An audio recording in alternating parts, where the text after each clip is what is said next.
யாருக்கெல்லாம் ஷின்சான் பிடிக்குமோ இப்போ செய்ய போகிற ரெசிபியும் கண்டிப்பாக பிடிக்கும். ஸோ வீடியோ மறக்காமல் சர்வ் பண்ணிட்டு ட்ரை பண்ணி பாருங்கள். இங்கே எத்தனை ஷின்சான் ஃபேன்ஸ் இருக்கீங்கன்ட்டு மறக்காமல் கமெண்ட்டில் ஒரு ஹாய் சொல்கிறேங்க. ஏன்னா நானும் ஷின்சான் ஃபேன் தான். இப்போ நம்ம இந்த ரெசிபியை செய்ய ஆரம்பிக்கலாம். பவுலில் 2 டேபிள் ஸ்பூன் அளவுக்கு பட்டர் எடுத்துருக்கேன். இது வந்து சால்டட் பட்டர். நீங்கள் அன்சால்டட் பட்டர் இருந்தாலும் பரவாயில்ல, சேர்த்துக்கோங்க. இப்போ சேர்த்துட்டு 2 நிமிஷம் போல் பீட் பண்ணி எடுத்துக்கோங்க. இது கூடவே 1 கப் அளவுக்கு நாட்டு சக்கரை எடுத்துருக்கேன். உங்களுக்கு நாட்டு சக்கரை சேர்க்க விருப்பம் இல்லைன்னா ஒயிட் சக்கரை கூட ஆட் பண்ணிக்கோங்க. இது கூடவே கொஞ்சமாக vanilla extract and 2 tablespoon அளவுக்கு கொக்கோ பவுடர் சேர்த்து நல்லா இந்த மாதிரி மிக்ஸ் பண்ணிக்கிட்டே இருங்க. சக்கரை லைட்டாக கரைஞ்சி வந்ததும் இது கூடவே 1/2 டம்ளர் அளவுக்கு பால் கொஞ்சம் கொஞ்சமாக சேர்த்துட்டு இந்த மாதிரி கரைச்சிக்கிட்டே இருங்க.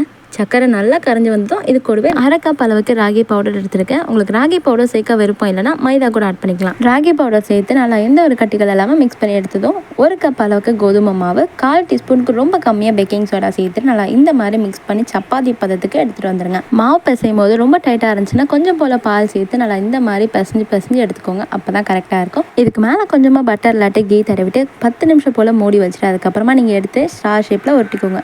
இது வரைக்குமே கண்டுபிடிச்சிருக்க மாட்டீங்க என்ன செய்ய போகிறேன்னு சொல்லிட்டு. ஷின்சானோட ஃபேவரட்டான ரெசிபி தான் இது, சாக்கோபி ஸ்டார் ஷேப்பில் தான் இருக்குன்றதுனால நான் வந்து ஸ்டார் ஷேப் கொண்டு வந்துட்டேன். உங்ககிட்ட குக்கி கட்டர் இருந்தால் இன்னும் கொஞ்சம் ஈஸியாக கூட இருக்கும். கையில் கொஞ்சமாக மாவு எடுத்துகிட்டு அதை வந்து ரவுண்ட் ஷேப்பில் உருட்டிட்டு அதுக்கப்புறம் 4 பக்கமாக பிடிச்சி எடுத்திங்கன்னா இந்த மாதிரி ஸ்டார் ஷேப்பு ஈஸியாக வந்துடும். இப்போ இதை அப்படியே பட்டர் ஷீட் இல்லாட்டி பட்டர் தடனை ஒரு பிளேட்டில் வச்சுட்டு எல்லா மாவையும் அதே மாதிரி ஷேப் பண்ணி எடுத்துக்கலாம்.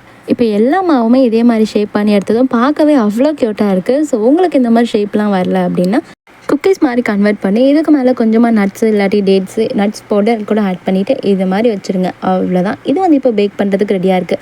நான் வந்து இன்றைக்கி இந்த குக்கியை ஓவனில் தான் பேக் பண்ண போகிறேன். 160 டிகிரியில் 20 to 25 மினிட்ஸ் வரைக்கும் பேக் பண்ண விட்டுருங்க.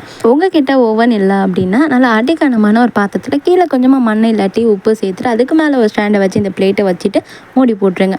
லோ ஃப்ளேமில் குக் பண்ணி அதுக்கப்புறமா நீங்கள் ஆற வச்சு எடுத்து டேஸ்ட் பண்ணிங்கன்னா செம்ம சூப்பராக இருக்கும். பார்க்குறதுக்கு க்யூட்டாக இருக்கும். அவ்வளோதான், சாக்கோபி ரெடி. இந்த குக்கி என்னோட பொண்ணுக்கு மட்டும் இல்லைங்க, எனக்குமே ரொம்ப பிடிச்சிருந்துச்சி. கண்டிப்பாக இதே மாதிரி நீங்களும் ட்ரை பண்ணி பார்த்துட்டு எப்படி இருந்துச்சுன்னு மறக்காமல் ஃபீட்பேக்காக கமெண்ட்டில் சொல்லுங்கள். அடுத்து என்ன ரெசிபி வேணும்ட்டு உங்களுக்கு பிடிச்ச ரெசிபியை கமெண்ட்டில் சொல்லுங்கள். கண்டிப்பாக உங்கள் கூட ஷேர் பண்ணிக்க நான் ரெடியாக இருக்கேன். ஸோ வீடியோ பிடிச்சி மறக்காமல் லைக் பண்ணிட்டு சேனலை சப்ஸ்கிரைப் பண்ணுங்கள்.